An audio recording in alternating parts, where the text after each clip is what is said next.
जय जय शङ्कर हर हर शङ्कर जय जय शङ्कर हर हर शङ्कर जय जय शङ्कर हर हर शङ्कर जय जय शङ्कर हर हर शङ्कर. ஸ்ரீ சங்கர சரிதம் தெய்வத்தின் குரல் 5ஆம் பாகம். கலியுகத்தில் நமது காலக்கணக்குகள். முன்னேயே சொன்னார் போல பூர்வ யுகங்களின் சமாச்சாரத்தை விட்டுவிடுவோம். கலியுகத்தில் வந்த ராஜவம்சங்களை பற்றி முழு விவரமும் புராணங்களில் கொடுத்திருக்கிறது. ஒவ்வொரு ராஜாவையும் பேர் சொல்லி இத்தனை வருஷம் ஜீவித்தான் என்றும் வரிசையாக சொல்லி இருக்கிறது. இதில் நம்ப முடியாததாக எதுவும் இல்லை. விஸ்தாரமான இந்த தேசத்தில் போக்குவரத்து வசதிகள் குறைவாக இருந்த காலங்களிலே எழுதப்பட்டதால் ஒவ்வொரு பிரதேசத்தில் எழுதியவர்கள் இன்னொரு பிரதேசத்தை பற்றி சொல்லும்போது சில தவறுகள் நேர்ந்திருக்கும். அதனால் புஸ்தகங்களுக்கிடையில் ஒன்றுக்கொன்று முரணாகவும் தகவல்கள் இருக்கும்தான். ஆனாலும் எல்லாவற்றையும் எடுத்து போட்டுக்கொண்டு டீப்பாக கம்பேரிட்டிவ் ஸ்டடி பண்ணினால் நிச்சயம் ஏகோபித்த முடிவுகளுக்கு வர முடியும். அப்படி பண்ண பொறுமை இல்லை.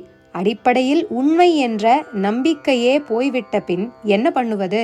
தினமும் சங்கல்பம் என்று எந்த வைதிக காரியத்திலும் செய்து வருகிறோம். என்றைக்கு இந்த பழக்கம் ஆரம்பித்தது என்றே சொல்ல முடியாதபடி அத்தனை பூர்வ காலத்தில் இருந்து இந்த பரந்த தேசத்தின் அத்தனை இடங்களிலும் அன்றன்றும் இப்படி சங்கல்பம் சொல்லி வருகிறோம்.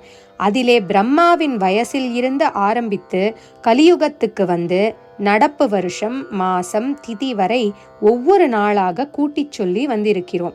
இதிலே இந்த வருஷத்தை குறிப்பு 1963 கலியுகப்படி 5064 என்றே காஷ்மீரத்தில் இருந்து கன்னியாகுமரி வரை வித்தியாசமில்லாமல் சொல்கிறோம். நம்ப மாட்டேன் என்றால் எப்படி?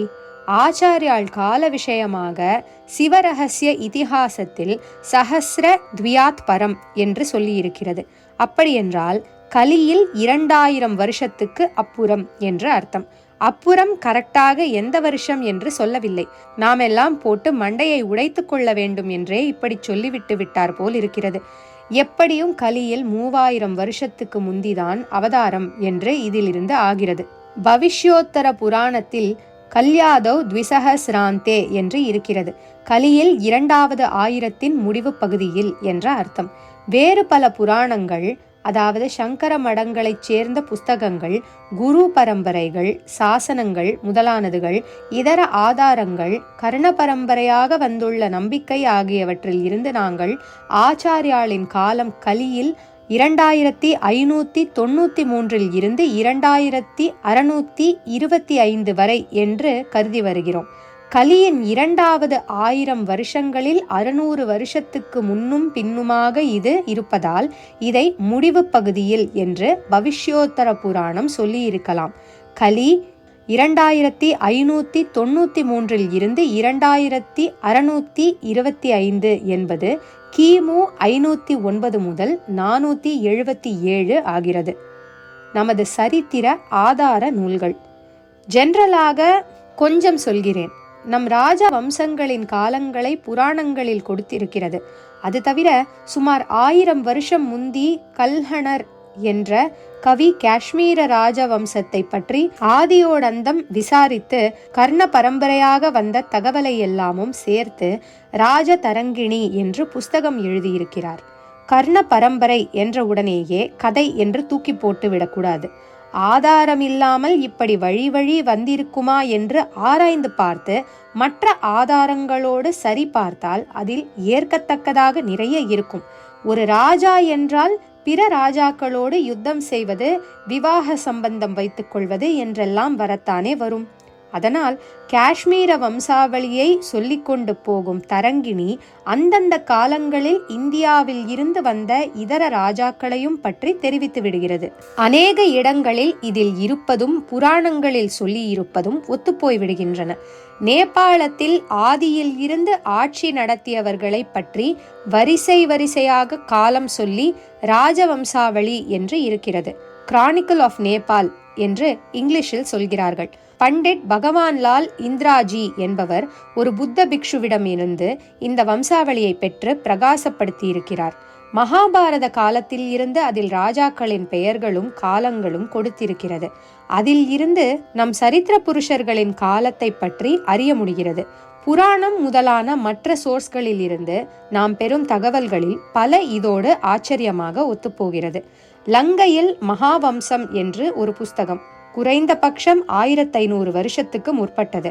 அந்த தேசத்தில் பௌத்த மதத்தின் வரலாறு என்ன என்று அது தெரிவிக்கிறது. இந்து புஸ்தகங்களை விட பௌத்த புஸ்தகங்களுக்கு சத்தியத்துவம் ஜாஸ்தி என்று காட்டுவது ரிசர்ச்காரர்களின் வழக்கம்.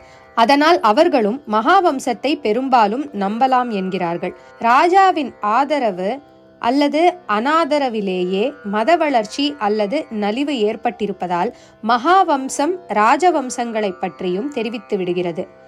ஆதியில் இந்தியாவினாலேயே லங்கையின் சமய கலாச்சாரம், அரசியல் வாழ்வு எல்லாம் ஏற்பட்டு அப்புறமும் சண்டை, சிநேகிதம் என்று 2 விதத்திலும் இந்த 2 நாடுகளும் சம்பந்தப்பட்டிருந்திருப்பதால் இதிலேயே நம்முடைய தேசத்தவர்களை பற்றிய கால விவரங்கள் வருகின்றன.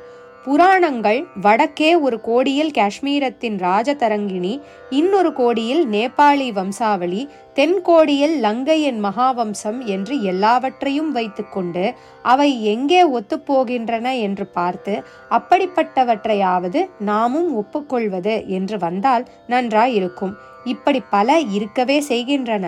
நாம் சொல்வது ஹிஸ்டரியே இல்லை, வெறும் ஸ்டோரி தான் என்று சொல்பவர்களும் நிஜமான ஹிஸ்டரியைத்தான் சொல்லியிருப்பார்கள் என்று அப்படியே நம்பாமல் இதையும் அதையும் சேர்த்து அலசி பார்க்கலாம்.